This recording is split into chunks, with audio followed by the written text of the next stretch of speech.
এই যে মেয়েরা এদিকে এসো, এদিকে এসো।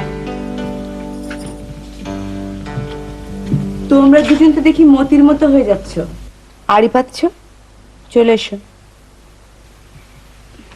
দাদাজান কি বলছেন খুব শুনতে ইচ্ছা করছে। কিন্তু তিনি তো আমাদেরকে শোনাতে চাচ্ছেন না তিনি কি বলছেন। তার চাইতে চলো আমরা তিনজন মিলে খুব মজা করে গল্প করব। চলো চলো। তোমরা কি জানো তোমাদের দু বোনকে আমি ভীষণ হিংসা করি। হিংসা করেন? হিংসা করি, কারণ তোমাদের জীবন কত আনন্দময়, চিন্তা নেই, ভাবনা নেই, ঘুরছো ফিরছো বেড়াচ্ছ, কি মজা। অথচ তোমাদের মতো বয়সে আমি যে কি কষ্ট করেছি। কিসের কষ্ট? সব রকমের কষ্ট। আমি তো থাকতাম আমার দুঃসম্পর্ক এক মামার বাড়িতে। এক রাতে হলো কি জানো, রাত তখন বাজে 12টা। মামি আমাকে বললেন এক্ষুনি বেরিয়ে যা, এক্ষুনি বেরিয়ে যা বাড়ির থেকে। আচ্ছা একবার চিন্তা করে দেখো, আমার বয়স তখন 16, আমি রাত 12টার সময় কোথায় যাব? আপনি তখন কি করলেন? ওসব গল্প বাদ দাও, আরেকদিন করা যাবে। তার চাইতে তোমরা দু বোন আমাকে গান শোনাও।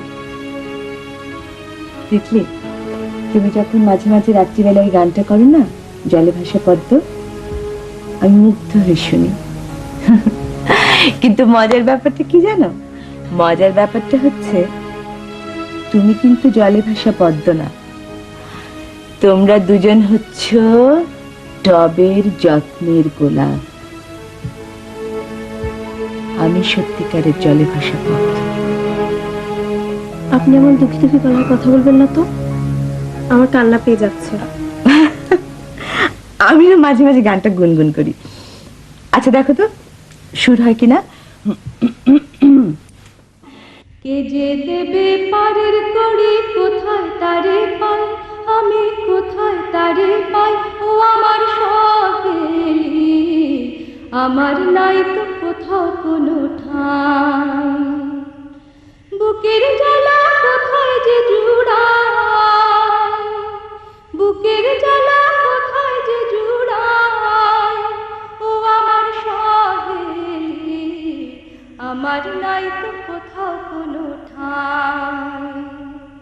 জলে ভাসা পদ্ম আমি, শুধুই পেলাম ছলনা, শুধুই পেলাম ছলনা ও আমার সহেলি, আমার নাই তো কোথাও কোনো ঠাঁই।